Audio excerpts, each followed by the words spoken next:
Assalomu alaykum futbol muxlislari. Bugun sizlar bilan futbol olamidagi eng so'nggi yangiliklar bilan tanishib chiqamiz. Agar kanalimizga obuna bo'lmagan bo'lsangiz, obuna bo'ling va ushbu videoga kanalimiz rivoji uchun like bosishni unutmang. Islombek Baratov, Lokomotiv futbolchisi, bu haqda klub matbuot xizmati ma'lum qildi. Yangi mavsumda hozirlik ko'rayotgan Lokomotiv iqtidorli yarim himoyachi Islombek Baratov bilan shartnoma imzoladi. Ma'lumot uchun Islombek Baratov 2000-yil 10-may kuni Qashqadaryo viloyati Koson tumanida tug'ilgan. Nasaf futbol maktabi tarbiyalanuvchisi hisoblanadi. Futbolchilik faoliyatini Nasaf, Shurtan va Mashal klublarida o'tkazgan.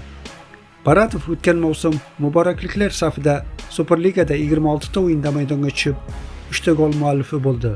U o'ng qanot himoyasi va yarim himoyasida birdek o'ynay oladi. 22 yoshli fransiyalik Wenger Yanis Leri Xorazm klubi futbolchisiga aylandi. Bu haqda jamoa matbuot xizmati xabar berdi.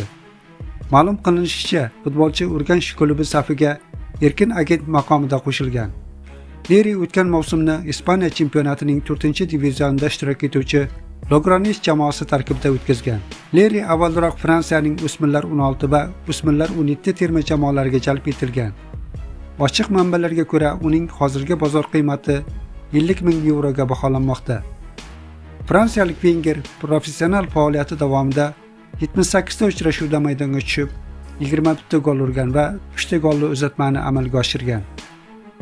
O'zbekiston milliy terma jamoasi Birlashgan Arab Amirliklaridagi yig'in doirasida Xitoy milliy terma jamoasi hamda Urartu klubiga qarshi maydonga tushadi. Bu haqda Ufa matbuot xizmati xabar berdi. Xabaringiz bor, ayni kunlarda O'zbekiston milliy terma jamoasi Birlashgan Arab Amirliklarining Dubay shahrida o'quv mashg'ulot yig'inlarini o'tkazmoqda. Mazkur yig'in davomida murabbiylar shtabi tomonidan terma jamoaga nomzod futbolchilarning imkoniyatlarini sinovdan o'tkazish hamda ularning jismoniy holatini nazorat qilish rejalashtirilgan. Ushbu yig'in FIFA kunlari doirasida rasmiy uchrashuvlardan tashqari reja asosida tashkil etilgan bo'lib, asosiy e'tibor futbolchilarni ko'rikdan o'tkazishga qaratilgan.